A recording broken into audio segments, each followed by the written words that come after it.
माँ बाप अपने बच्चों के लिए अच्छे स्कूलों के चयन को लेकर हमेशा असमंजस में रहते हैं, पर पेरेंट्स की इस असमंजस की स्थिति को दूर करने के लिए ये है आजमगढ़ के रहुआ मुस्तफाबाद इलाके के 2 एकड़ में फैला हुआ ईशान पब्लिक स्कूल, जो आपकी सभी शंकाओं और असमंजस की स्थिति को संतुष्टि में बदल देगा। Ishaan public school CBSE 10+2 school है, जहां बच्चों को सिर्फ शिक्षा ही नहीं बल्कि एक्स्ट्रा करिकुलम एक्टिविटीज में भी बराबर से पार्टिसिपेट करने के लिए प्रोत्साहित करता है।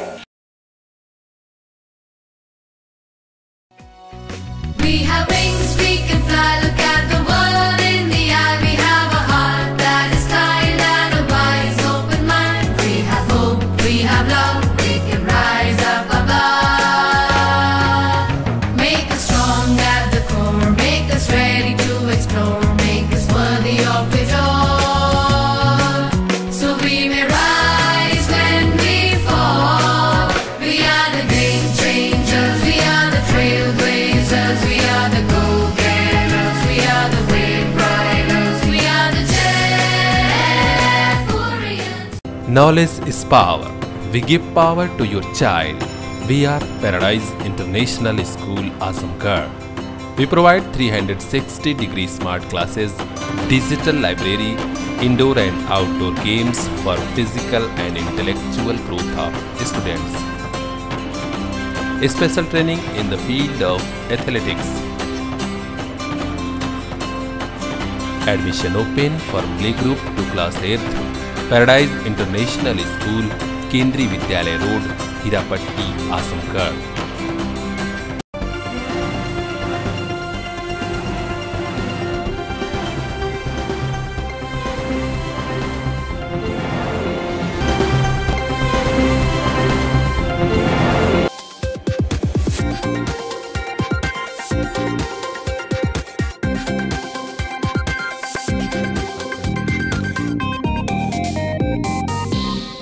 पहले घुस कर मारा और उसके बाद घुसने पर मारा।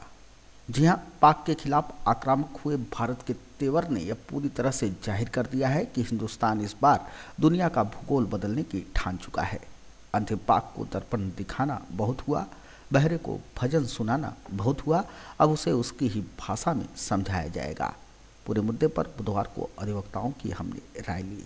अधिवक्ता प्रेम शंकर पांडे का कहना था कि ऐसे सख्त कदम पहले उठे होते तो पाकिस्तान की आंख दिखाने की हिम्मत नहीं होती। अब जबकि कदम उठाए गए हैं तो आर पार की लड़ाई होनी चाहिए। वहीं वरिष्ठ अधिवक्ता विजय बहादुर सिंह ने कहा कि आतंकी व उन्हें पनाह देने वाले मुल्क को साफ कर देना चाहिए। हमारे लहू की जरूरत पड़ेगी तो हम पीछे नहीं हटेंगे। बहुत अच्छा जो हो रहा है, बहुत अच्छा हो रहा है। इसको पहले कर देना चाहिए था तो पाकिस्तान की हिम्मत नहीं पड़ती भारत की तरफ आंख उठा के देखने की। इसमें आर पार लड़ाई होनी चाहिए, बिल्कुल होनी चाहिए। एक बार हो जाने पे फिर दोबारा जो है नौबत नहीं आएगी, वो हमेशा समझ जाएगा। जो घटना हुई है उसका सही उत्तर 26 तारीख को देश के और सरकार में बैठे हुए लोगों ने निर्णय लिया, उसके अनुसार वायुसेना ने कार्रवाई किया।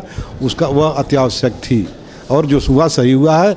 उससे इसके अलावा जो भी लोग पनाह दे रहे हैं आतंकवादियों को, उनके खिलाफ भी कार्रवाई होनी जरूरी है। जितने भी आतंकवादी कैंप हैं उनको ध्वस्त किया जाए। हम लोग हर तरह से साथ उनके हैं। विकल्प क्या होना चाहिए? विकल्प आतंकवाद को ख़त्म करना है और आतंकवाद को पनाह देने वालों को भी दंडित करना है। देश का हर नागरिक इससे खुश है और यही चाह रहा है। मोदी जी और उनकी सरकार जो भी किया है उन्होंने देश हित में किया है और यह आगे भी करते रहें, यही हम लोग चाह रहे हैं। हर तरह से तन मन धन से, यहाँ तक कि लहू भी देना पड़ेगा, हम लोग तैयार देने के लिए। कहना ना होगा कि सरकार व सेना ने भी यह मंशा जाहिर कर दी है कि युद्ध अगर इस बार हुआ तो युद्ध विराम नहीं होगा। कश्मीर जहां है वहीं रहेगा, पर पाकिस्तान नहीं होगा। कल हिंदुस्तान ने जो पाकिस्तान पे अटैक किया है, बहुत अच्छा अटैक किया है, बहुत अच्छा किया है। यह काम बहुत पहले हो जाना चाहिए था। और आज जो ये 16 मार के पाकिस्तान का गिराया गया है, वो भी बहुत अच्छा काम है। उनको पाकिस्तान को उन्हीं की भाषा में जवाब देना चाहिए। विकल्प क्या होना चाहिए? किस चीज़ का जो चल रहा है इसका विकल्प पाकिस्तान से आतंकवादियों का पूरी तरह से सफाया किया जाना ही विकल्प है।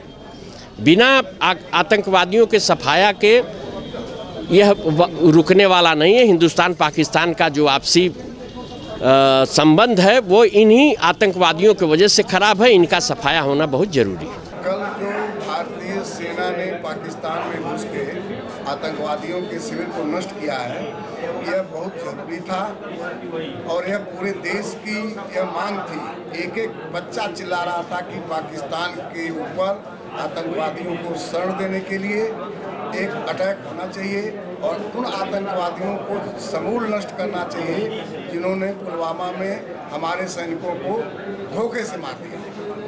कभी भी पाकिस्तान की या उनके आतंकवादियों की हैसियत नहीं है कि भारत की सीमा में सेना से सामने सामना आके लड़े। ये हमेशा चोरकटाई से युद्ध करते हैं, चोरी से युद्ध करते हैं। तो उसका जो जवाब देना चाहिए वह जवाब भारत ने दिया और मैं इसके लिए भारतीय सेना को और यहाँ के नेतृत्व को, प्रधानमंत्री जी को और सारे विपक्षी दलों को इस बात के लिए बधाई देता हूँ। तहे दिल से शुक्रिया अदा करता हूँ कि सब लोग इस संकट की घड़ी में एक साथ हैं और भारतीय सेना को मैं एकदम सल्यूट करता हूँ इस बात के लिए कि जो देश की डिमांड थी वह सेना ने किया। और अभी इस तरह के दो एक स्ट्राइक की और ज़रूरत है। अभी तो जैश का बंकर और उनके शरणस्थली समाप्त हुए हैं। जितने आतंकवादी सब मार दिए जाने चाहिए। ऐसा अटैक होना चाहिए किसी की हिम्मत न हो भारत की तरफ देखने की। आज भारत वह भारत नहीं है, नया भारत है और अंदर घुसकर मारने की ताकत भारत के अंदर है। इसको भारत ने इस अटैक में दिखा दिया और पड़ोसी देश पाकिस्तान को और उनके जो आतंकवादी हैं सबको समझना चाहिए कि भारत से अगर छेड़ोगे, भारत को अगर तुम इस तरह से दृष्टि देखोगे तो तुमको समूल नष्ट कर दिया जाएगा। ये उनको समझना चाहिए।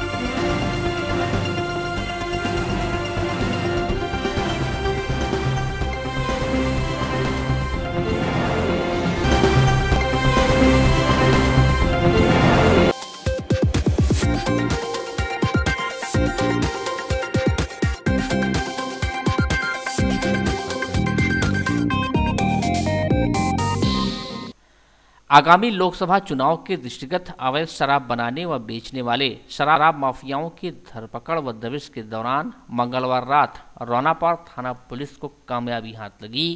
जी हां, थाना अध्यक्ष दिनेश पाठक ने अपनी टीम के साथ ग्राम हसनपुर में अवैध शराब फैक्ट्री का भंडाफोड़ किया। इस दौरान एक ड्रम में 100 लीटर अपमिश्रित जहरीली कच्ची शराब, 375 लीटर लहन, 2 किलो यूरिया, 250 ग्राम फिटकरी, 200 ग्राम नौसादर व अन्य सामान बरामद कर 2 अवैध शराब कारोबारियों को गिरफ्तार कर लिया गया। पकड़े गई लहन को नष्ट कर दिया गया। वहीं पकड़े गए लोगों में सतीराम निवासी हसनपुर थाना रौनापार और इसी गांव के रहने वाले ब्रिजभान शामिल हैं। थाना अध्यक्ष रौनापार दिनेश पाठक ने बताया कि पकड़ी गई अवैध शराब की कीमत लगभग 50,000 रुपये है। भट्टी पकड़ी गई है, उसमें 2 लोग हैं और बहुत भारी मात्रा में जो है मिश्रित शराब बरामद हुई है। उसके जो उपकरण है वो बरामद हुई है और एक काफ़ी बड़ी सफलता रौनापार पुलिस की है। और चूँकि इलेक्शन भी आ गया, हम लोग लगातार इसमें प्रभाव अपना बनाए हुए हैं, दब से पड़ रही है पूरे देवारा एरिया में। कि देवारा घाघरा का जो हमारा अंदर का पोर्शन है, माझा, जिसको माझा बोलते हैं, काफ़ी प्रभावित रहा है अवैध शराब के निर्माण के काम से। तो हमारी टीमें लगातार वहाँ पे लगी हैं और आप देखेंगे कि आगामी चुनाव में काफ़ी रिकवरी हम लोग इसमें कराएंगे इसमें।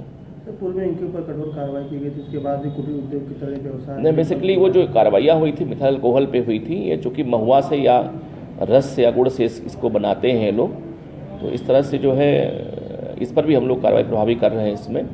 अब कुछ चूँकि वो प्रभावी अंकुश लग गया है, लेकिन जो देवारा के अंदर है, जो गोरखपुर और इसका बॉर्डर है आजमगढ़ का, उसके अंदर लोग जो है इसमें काफ़ी बनाते हैं इसमें और में लगी है। जल्दी से हम लोग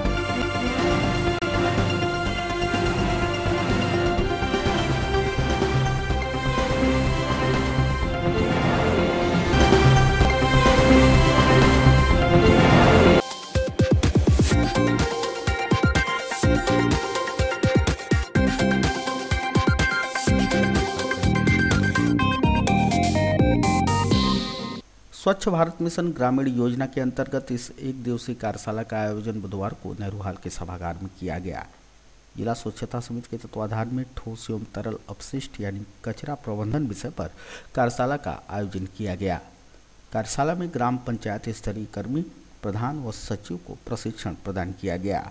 कचरे को ठोस व तरल रूप में अलग अलग करने, कचरे के विभिन्न प्रकार, उनके उपयोग व लाभ के बारे में विस्तृत जानकारी दी गई।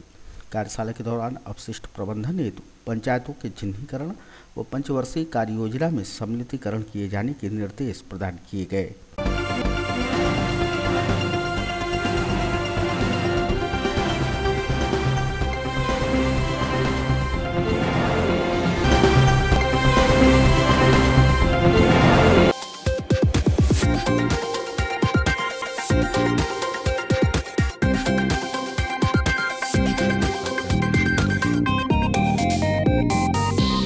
अवैध वसूली, पुलिसिया उत्पीड़न व मुख्य मार्गों पर चलने से रोके जाने के विरोध में बुधवार को ई-रिक्शा चालकों ने ई-रिक्शा यूनियन के बैनर तले विरोध प्रदर्शन किया।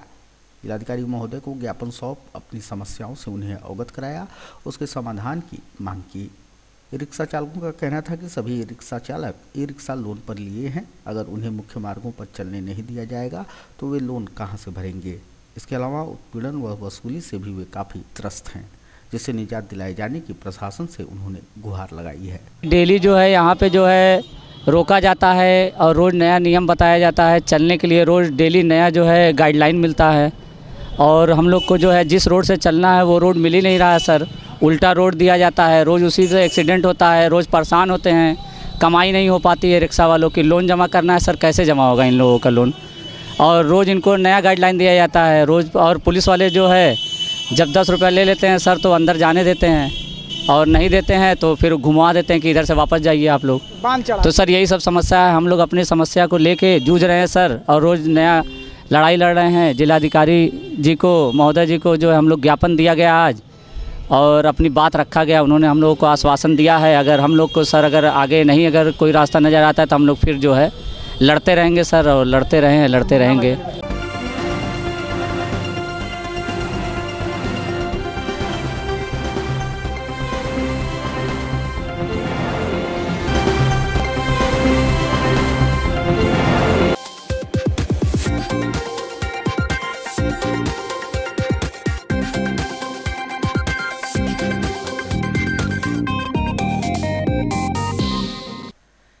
जम्मू कश्मीर के पुलवामा में शहीद हुए सीआरपीएफ के जवानों की शहादत के 13वें दिन मंगलवार को जिला मुख्यालय स्थित कुंवर सिंह उद्यान में आजमगढ़ के बुद्धिजीवियों ने शांति पाठ और प्रार्थना सभा का आयोजन किया, जिसमें शहर के कई सामाजिक संगठन, राजनीतिक दल, अधिवक्ता, अध्यापक, अधिकारी, कर्मचारी, डॉक्टर, साहित्यकार, कलाकार, रंगकर्मी आदि ने शहीद जवानों को श्रद्धांजलि अर्पित किया। इस दौरान उपस्थित लोगों ने पाकिस्तान के आतंकी ठिकानों पर भारतीय वायुसेना द्वारा की गई बमबारी पर खुशी जाहिर करते हुए पटाखे छोड़कर दुश्मन पर हमला करने का जश्न मनाया। इस अवसर पर पूर्व सांसद संतोष सिंह, भाजपा जिला अध्यक्ष जयनाथ सिंह, प्रवीण सिंह, राशिद अनवर, वरिष्ठ अधिवक्ता आद्या प्रसाद सिंह, अरविंद चित्रांश, प्रभु नारायण पांडे प्रेमी, गुड्डू सिंह, गोविंद दुबे आदि मौजूद रहे।